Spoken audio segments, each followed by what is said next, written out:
When Whitney Houston walked into that TV studio in 2002, nobody knew she was about to deliver the most shocking celebrity interview in television history. An interview that would define her legacy more than any song she ever sang, destroy her carefully crafted public image, and reveal the devastating truth about the price of perfection in America. If you've ever felt judged or misunderstood by people who don't know your story, make sure to hit that subscribe button and drop a comment about a time when you had to defend yourself against impossible odds. What you're about to witness is both heartbreaking and incredibly brave. A moment when one woman's refusal to apologize for being human changed television forever. It was December 4th, 2002, and Whitney Houston was sitting in her black Mercedes-Benz outside ABC's Manhattan studios, staring at the imposing glass building that housed some of America's most powerful media voices. Her hands were gripping the steering wheel so tightly that her knuckles had turned white. And for the first time in her 20-year career, the voice was genuinely afraid of what might come out of her mouth. "Ms. Houston, they're ready for you," her assistant Sarah said gently from the passenger seat. But Whitney couldn't move. Not yet. She knew that once she walked through those doors, there would be no going back. The questions Diane Sawyer's team had submitted were unlike anything she'd ever faced. They weren't asking about her music, her movies, or her upcoming projects. They were asking about the tabloid headlines, the paparazzi photos, the whispered rumors that had been following her for months. But what the 15 million viewers who would eventually watch this interview didn't know was that Whitney had already made a decision that would shock everyone, including herself. She was done pretending, done apologizing, done trying to be the perfect American sweetheart that her record label, her management team, and her family had spent decades creating. Today, she was going to tell the truth. And the truth, as Whitney was about to discover, was far more dangerous than any lie she'd ever told. Whitney finally stepped out of the car, her security team forming a protective circle around her as photographers immediately began snapping pictures from across the street. She was wearing a simple black Armani dress, minimal jewelry, and barely any makeup. A stark contrast to the glamorous superstar image that had defined her for so long. As she walked toward the entrance, she could hear the photographers shouting questions. "Whitney, are the drug rumors true? Whitney, is your marriage over? Whitney, what happened to your voice?" She ignored them all, but each question landed like a physical blow. These weren't just strangers asking about her personal life. These were the same people who had once called her America's sweetheart, who had celebrated her record-breaking albums, who had cheered when she married Bobby Brown in what was supposed to be a fairy tale wedding. Now they were vultures, circling what they believed was her inevitable downfall. But Whitney Houston had been underestimated before, and she was about to remind everyone exactly who they were dealing with. Inside the studio, Diane Sawyer was making final preparations for what she knew would be the most important interview of her career. ABC had been pursuing Whitney for months, ever since the rumors about drug use had intensified following several concerning public appearances. Whitney's team had initially refused all interview requests, but something had changed in recent weeks. Suddenly, Whitney herself had called and said she was ready to talk. "Diane," her producer whispered urgently as they did final sound checks, "are you sure about this? Her team won't tell us anything about her current state of mind. She could say anything on live television." Diane nodded grimly. She'd been doing investigative journalism for 20 years, had interviewed everyone from world leaders to serial killers. But something about Whitney Houston felt different, more unpredictable, more dangerous. The woman who had once seemed like America's most wholesome superstar had become something of an enigma, and tonight, Diane was about to try to solve that puzzle in front of a national audience. What Diane didn't know was that Whitney had spent the previous 3 days locked in her hotel room, not rehearsing answers or working with media trainers, but praying. Praying for strength, praying for wisdom, and most importantly, praying for the courage to finally stop pretending to be someone she wasn't. The studio was surprisingly intimate, just 2 chairs facing each other under bright lights, with cameras positioned to catch every facial expression, every moment of hesitation, every tear that might fall. Whitney walked onto the set 15 minutes before they went live, moving with the graceful confidence that had made her a star. But there was something different about her presence, something more raw, more unpredictable. "Whitney, thank you for doing this," Diane said as they settled into their chairs. Whitney smiled, but it didn't reach her eyes. She was looking around the studio, taking in the cameras, the crew members, the lights that would illuminate every flaw and imperfection for millions of Americans to judge. "Thank you for having me," Whitney replied, her voice carrying none of the warmth and charm that had made her a talk show favorite for decades. This wasn't the Whitney Houston who had charmed Johnny Carson, who had made Oprah cry with her vulnerability, who had turned every interview into a celebration of her latest success. This was a woman with nothing left to lose. And as Diane Sawyer was about to learn, that made Whitney Houston very, very dangerous. The cameras began rolling at exactly 8 p.m. Eastern Time, and Diane opened with her trademark professionalism. "Good evening, I'm Diane Sawyer, and tonight we're joined by Whitney Houston, one of the best-selling music artists of all time, with over 200 million albums sold worldwide. But recently, Whitney's name has been in the headlines for very different reasons." Whitney sat perfectly still, her hands folded in her lap, watching Diane with the intensity of a predator studying its prey. She had survived Joe Jackson's intimidation tactics as a young backup singer, had navigated the cutthroat music industry as a black woman in the 1980s, had endured years of criticism from people who said she wasn't black enough for R&B or white enough for pop. Diane Sawyer, for all her journalistic credentials, was about to learn that Whitney Houston didn't intimidate easily. "Whitney," Diane continued, "I want to start by talking about your incredible career. 20 years ago, you burst onto the music scene with a voice that critics called once in a generation. Your first album went multi-platinum, your movies broke box office records, you seemed to have everything. What happened?" It was a loaded question, designed to get Whitney to admit that she had somehow fallen from grace, that she was damaged goods trading on past glory.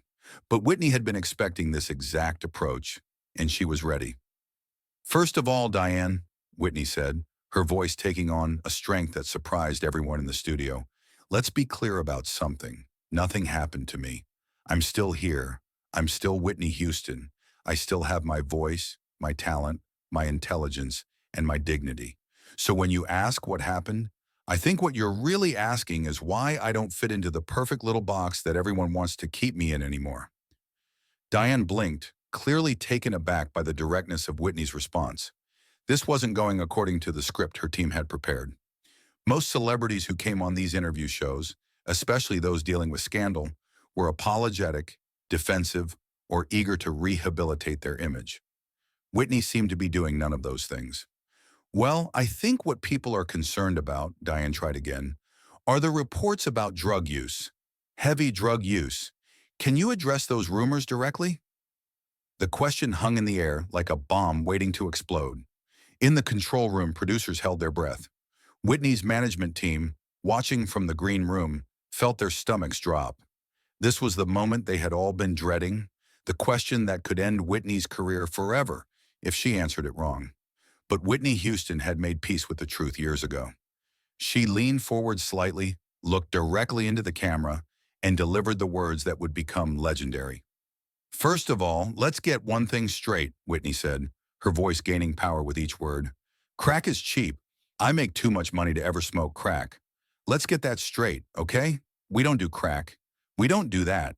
Crack is whack." The words exploded through the studio like a thunderclap. Camera operators stopped what they were doing. Sound technicians looked up from their equipment.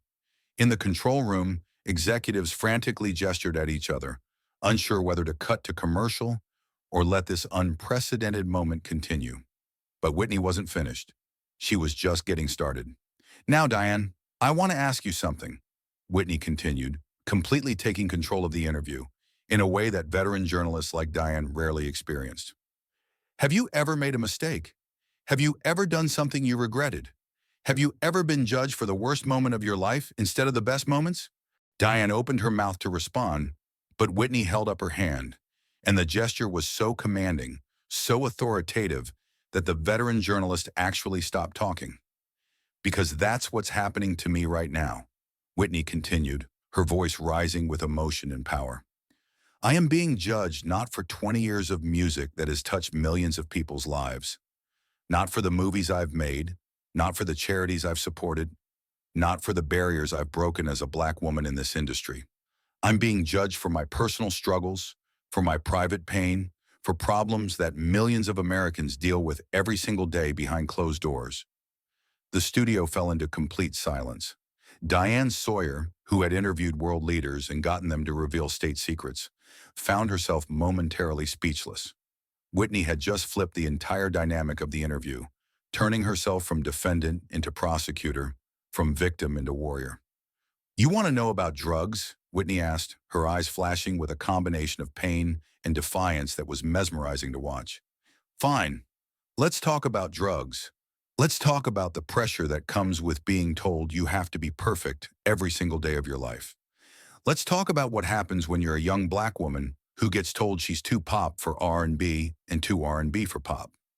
Let's talk about what it feels like to have every relationship you've ever been in dissected by strangers who don't know you."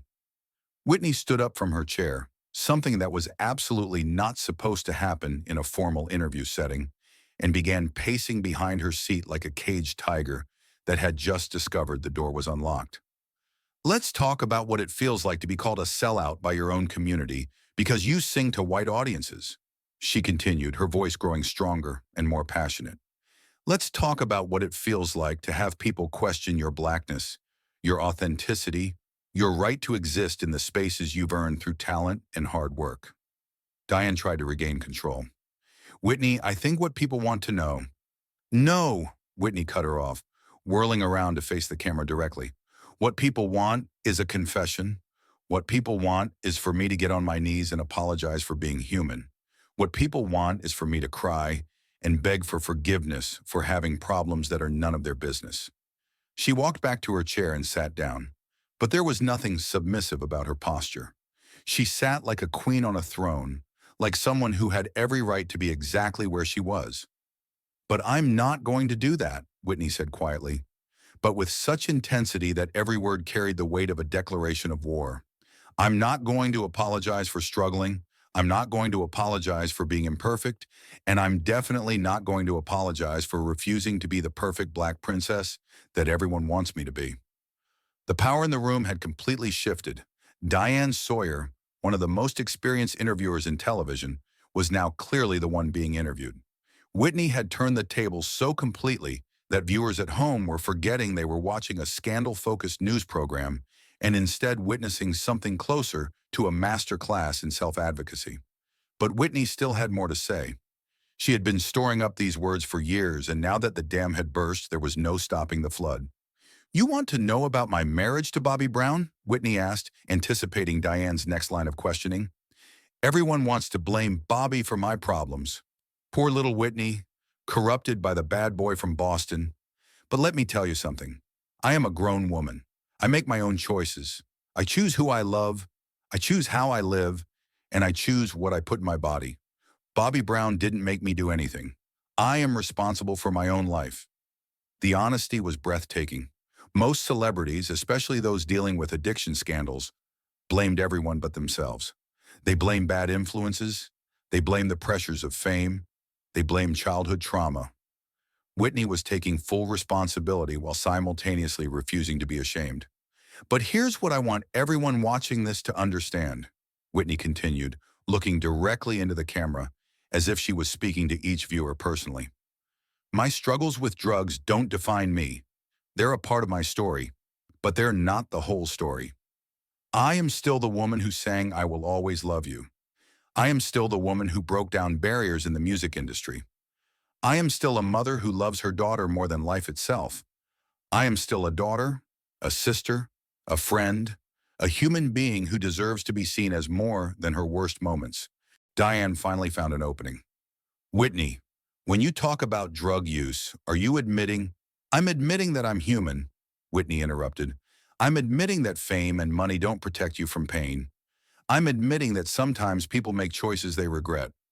But I'm not admitting that I'm ashamed of being imperfect. Because perfection is a lie, Diane. It's a lie that this industry sells, and it's a lie that destroys people." She leaned back in her chair, And for the first time since the interview began, Whitney smiled. Not the manufactured smile of a media-trained celebrity, but the genuine smile of someone who had just spoken a truth they'd been holding inside for years. You know what the real tragedy would be? Whitney asked. The real tragedy would be if I sat here and pretended that I've never made mistakes. The real tragedy would be if I lied to protect some fantasy image that was never real in the first place. The real tragedy would be if I denied young people who are struggling the opportunity to see that you can fall down and get back up, that you can be imperfect and still be worthy of love and respect. This was not the interview anyone had expected. Not ABC, not Whitney's team, not the millions of viewers who had tuned in expecting to see a fallen star's desperate attempt at redemption. Instead, they were witnessing something unprecedented. A global superstar refusing to play by the rules of celebrity scandal, refusing to be diminished by her struggles, and demanding to be seen as a complex, multifaceted human being rather than a cautionary tale. Whitney, Diane said, clearly struggling to regain some semblance of control over the interview. What would you say to parents who look at your situation and worry about their own children? Whitney's expression softened, and for the first time, viewers saw a glimpse of the vulnerability behind her defiant strength. I would say this, Whitney replied, her voice gentle but still firm. Don't be afraid to have honest conversations with your children about the pressures they're facing. Don't pretend that perfection is possible or desirable. Teach them that their worth isn't determined by other people's opinions. Teach them that making mistakes doesn't make them broken. And teach them that the most important relationship they'll ever have is the one with themselves. She paused, and when she spoke again, her voice carried the weight of hard-earned wisdom. I wish someone had taught me those things when I was young, Whitney said quietly. I wish someone had told me that being Whitney Houston, the person, was more important than being Whitney Houston, the brand. I wish someone had told me that I didn't have to carry the weight of everyone's expectations on my shoulders. The studio was completely silent except for the soft hum of the cameras. Even the crew members who had seen hundreds of interviews and thought they were immune to being moved found themselves hanging on every word. But you know what? Whitney continued, her voice gaining strength again. I'm telling my daughter those things. I'm making sure that Bobby Christina knows that she is loved unconditionally, that she is valuable exactly as she is, that she doesn't have to be perfect to be worthy. And maybe that's why I'm here tonight. Maybe my struggles, my imperfections, my very public mistakes, maybe they serve a purpose. Maybe they help other people realize that they're not alone in their imperfection. Diane tried one more time to steer the interview back to the scandal-focused questions her producers wanted. Whitney, there are people who say that your voice has been damaged by... Stop right there, Whitney said, holding up her hand again. My voice is a gift from God, Diane. It's not something that belongs to the public or the media or even my record company. It belongs to me and to God. And let me tell you something about God. He doesn't give you gifts just to take them away because you're imperfect. He gives you gifts so you can learn how to use them wisely. And then, without warning, Whitney did something that wasn't planned, wasn't scripted, and wasn't approved by anyone. She began to sing. Right there in the interview chair, with no microphone, no production, no backup singers, Whitney Houston began to sing, I Will Always Love You. But this wasn't the powerhouse version that had topped charts worldwide. This was intimate, raw, stripped of all artifice. This was Whitney's voice as it truly was in that moment. Not perfect, perhaps, but still unmistakably powerful, still capable of stopping time and breaking hearts. When she finished, the studio was silent for a full 10 seconds. Diane Sawyer had tears in her eyes. The camera operators had stopped moving. The sound technicians had forgotten to check their levels. Everyone in that room had just witnessed something magical, something that proved Whitney's point more effectively than any words could have. Her voice wasn't gone. It was different, marked by experience and pain, but it was still there. Still Whitney Houston. That, Whitney said quietly, settling back in her chair, is my voice. Not what it used to be, not what people want it to be, but what it is right now. And right now is all any of us have. The interview continued for another 20 minutes, but those moments, the crack is whack declaration, The demand to be seen as human, the impromptu performance, had already made television history. When the show ended, both women sat in their chairs for a moment, emotionally exhausted by the intensity of what had just happened. "Whitney," Diane said quietly, after the cameras stopped rolling. That was me," Whitney replied simply. "Finally." When the interview aired 3 days later, it shattered television rating records. More than 15 million Americans watched Whitney Houston refuse to apologize for being human. The crack as whack line became an instant cultural phenomenon, referenced in everything from hip-hop songs to late-night comedy shows. But for those who watched the entire interview, it represented something much deeper. A moment when one person's refusal to be diminished by their struggles changed the conversation about celebrity, addiction, and human dignity forever. The interview's impact was immediate and lasting. Whitney received thousands of letters from people struggling with addiction, thanking her for her honesty and courage. Addiction counselors began using clips from the interview in their sessions, showing clients that recovery isn't about shame, but about honest self-assessment and the courage to change. But perhaps most importantly, Whitney Houston had shown millions of Americans that you don't have to apologize for being imperfect. You don't have to diminish yourself to make others comfortable. And you don't have to let your worst moments define your worth as a human being. The courage it took to sit in that chair and speak that truth cannot be overstated. Whitney knew that every word would be scrutinized, every emotion analyzed, every admission potentially used against her. But she chose authenticity over image management, truth over comfort, dignity over approval. In doing so, Whitney Houston gave one of the most important interviews in television history. She showed the world that real strength isn't about being perfect. It's about being honest about your imperfections while refusing to let them diminish your humanity. That night, Whitney Houston didn't just defend herself against accusations. She redefined what it means to be human in the public eye, and her courage continues to inspire people to this day.